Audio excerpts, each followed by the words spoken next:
António Vitorino is Director General of IOM, the International Organization for Migration, and he's joining us now from Geneva. Thank you very much indeed for being with us. I understand that your organization regularly sends aid convoys across the border into northern Syria. When you're faced with a situation on the scale that we've been seeing over the last few days, how difficult is it to try to decide what aid to send in? Well, the needs are very clear. We need tents, we need heaters, we need cookers, we need blankets, mattresses to protect the people who are without home. But as you said, we have a large warehouse in Gaziantep from which we serve and we provide support in northwest Syria.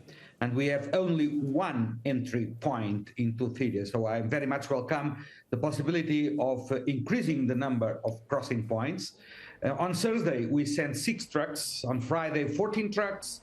Today, we are distributing the goods that we have pre-positioned inside northwest Syria. We will go on sending those trucks with those much needed materials to protect people. But let's be honest, we need to replenish them as soon as possible because the needs are paramount and the humanitarian catastrophe is terrifying.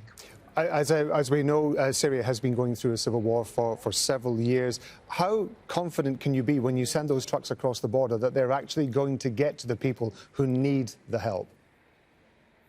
The Secretary General of the United Nations has made an appeal for a ceasefire. I hope that everybody understands that we are confronted with a major humanitarian crisis, with human suffering that is personalized by millions of people. So I hope that everybody will have a last drop of humanity, stop fighting, and allowing humanitarian aid to be channeled as much as we can to the people that are in need.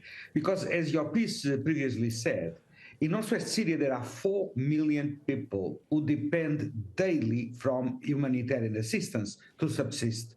Those people now are without shelter. They are suffering the loss of their beloved ones, and we need to respond to them, not just from the material point of view, but also from the health and psychosocial point of view.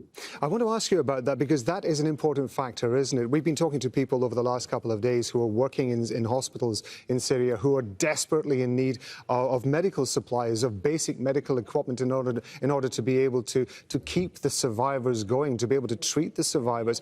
Is your organization, an organization like yours, able to also include facilities for providing medical support as well as the material support that you were talking about? Absolutely. We are working very close with the World Health Organization in setting up and deploying all the health personnel that we have on the ground.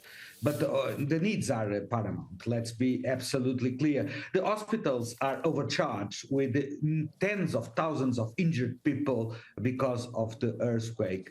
And so we need to create alternatives to the hospitals to provide health support to the people in need. And we need medicines. It is quite clear that the medicines that we have at stock are not enough, and we are making an appeal to the donors, to everyone in the world who can provide us with medicines to let us know so that we can channel them to the people in need of them.